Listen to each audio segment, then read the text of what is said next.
Hello everyone, Luke Taylor here for another album review, and today's album is High on Fire, Blessed Black Wings. So Blessed Black Wings is a highly acclaimed High on Fire album, and I'm just going to get out right away and say it. I don't like it as much as everyone else does. That's okay. I absolutely love some of their other albums, and I think what struggles on here for me is the production. The songwriting is fantastic. Matt Pike's vocals and guitar are great. I just think the production on the guitar at times is a little muddy, and the drums are thunderous. Now, of course, this album does not have Jeff Matz on bass, and I really feel that High on Fire is, Jeff Matz, Matt Pike, and Kensel. That's High on Fire to me.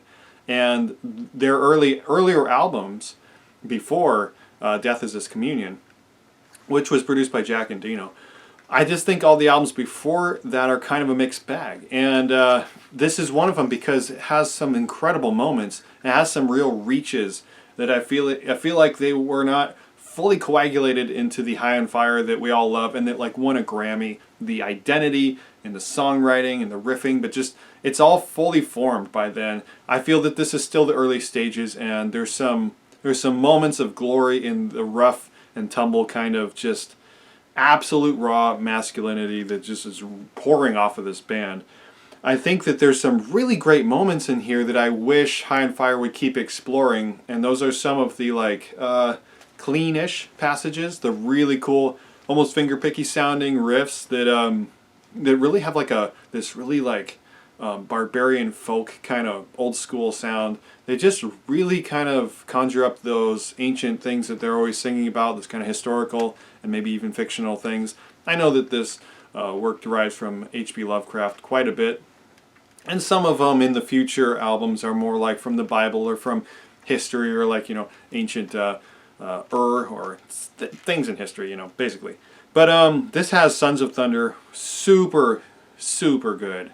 That's the end of the album though. I think that should be the very first song. I feel that the production is not as good as it could be, or maybe that with the rawness that High on Fire had at this moment, that Steve Albini just added to the rawness and really let the rawness go and just kind of captured these moments.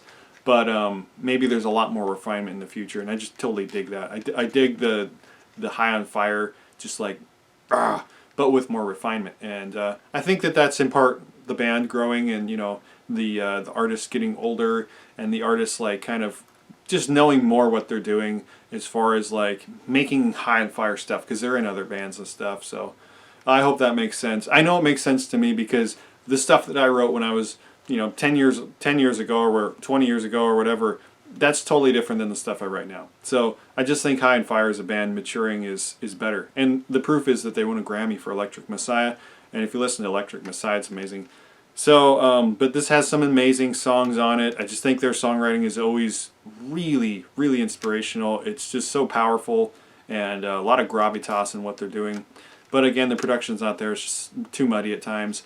And yeah, that just kind of takes away from the overall just perfectness of of an album that could have been, I think, perfect. And I think the flow of some of the songs could be changed a little bit. Like putting Sons of Thunder first. That would be a totally different experience. So all in all, my rating for Blessed Black Wings is silver.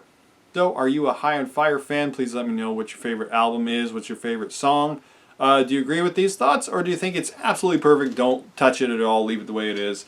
I'm always interested to hear. My favorite is Snakes for the Divine. What is your favorite album? Please let me know. What do you think of Electric Messiah? Do you want them to have more material? Of course you do. Really hope that they get to do more material. We'll see. I know Matt Pike is super busy with lots of different projects. Sleep being one of them. Sleep being, one of the most amazing, probably the most amazing Doom band ever. And yeah, so let me know what you think. Thank you so much for watching this album review. Please check out all my other album reviews. I have quite a lot on this channel. I do them every week. I know you'll find something on here that you love because I've reviewed a lot of music, and I will keep doing that all year long and in the future. So yeah, thank you so much for watching. Hope you have a wonderful day. See you later.